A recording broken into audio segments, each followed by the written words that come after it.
talk about Cruella and why. So both of these movies are released by Disney, there, but this movie, Cruella might actually end up not being a flop. And what's the budget actually is $200 million, so that's not really that impressive. But if you compare it to why, was it probably practically not in theaters anymore, because why only had legs because there were no other family movies in the theaters besides Tom and Jerry.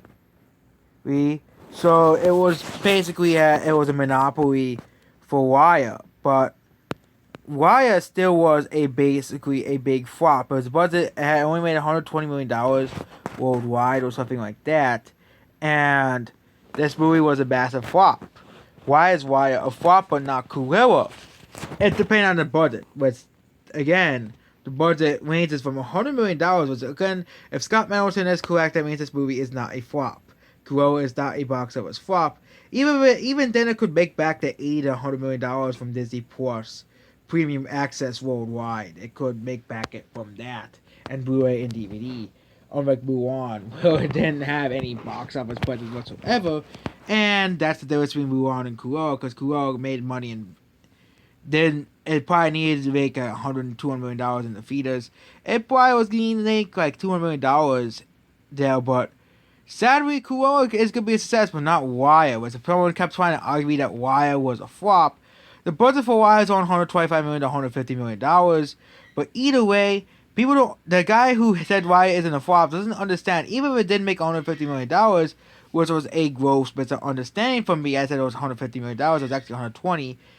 The movie still needs to make back its money from marketing and other things. Theaters only take about a certain amount of money from people, and the cover, which is around like 20 to 30%, and company theaters only take around a certain percent from the money as well.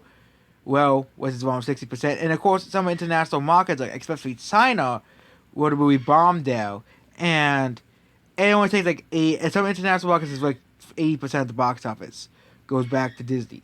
It goes back to other company and now.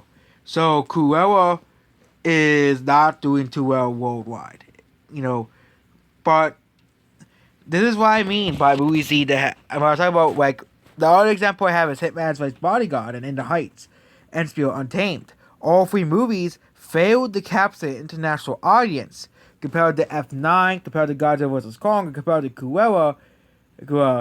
All three of those movies attracted more of an international box office and even a domestic internet interest.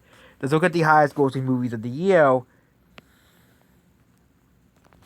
here, and you will see this. Fast 9 and Fast Saga is the highest grossing movie of the year outside of Chinese movies that came out around the Lunar New Year event. But F9, massive international haul. Godzilla vs. Kong, massive international haul as well. Quiet Place, but it's still the highest grossing movie domestically. Cruella, international success. Conjuring, international success. Peter Rabbit 2, international success as well. Okay, in Mortal Kombat, that movie is tricky because some of them report this movie made $80 million internationally. It might have been an error for that movie, but all for sort purposes, Mortal Kombat is in the gray zone of movies because box office briefly listed that movie as a flop. But again, who knows how much money it will make and made on HBO Max, because again, it's the iron curtain of streaming. Wrath of Man, same thing as that movie as well.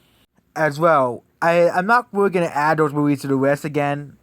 I moved as well, but Mortal Kombat, Wrath of Man's budget is like 40 to 50 million. They don't really know what budget for the movie that movie is.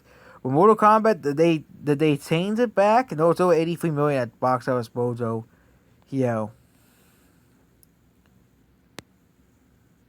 And it flopped in Japan too.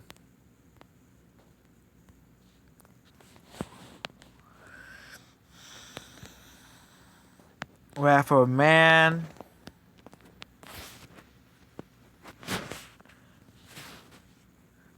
$97 million according to Box Office Mojo, which is definitely much higher than the numbers here. But those two movies have an iffy box office, so we're not going to talk about those. But we have movies like, In the Heights, Spirit Untamed, and, of course...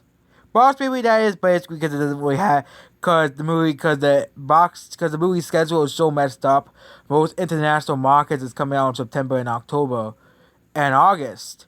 Well, no movies like that. Well, it's mostly it hasn't really released, but yeah, Spirit Untamed.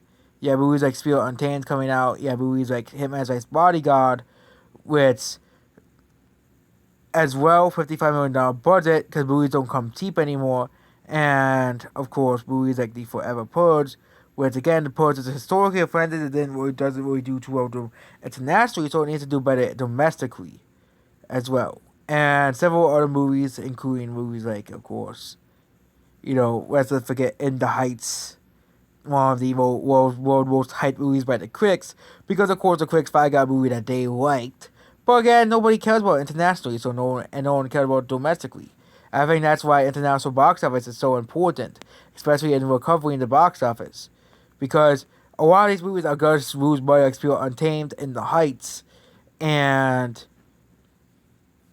Mortal Kombat's probably gonna lose money at the end of the day as well. Tom and Jerry, you know, Wrath of Man, a lot of these earlier movies are going to be losing money regardless because of the pandemic and because international box office needs to recover too, which is why you saw most of these movies like Tom and Jerry, Mortal Kombat, and Wrath of Man not too well. But yeah, there we go about the box office. Goodbye.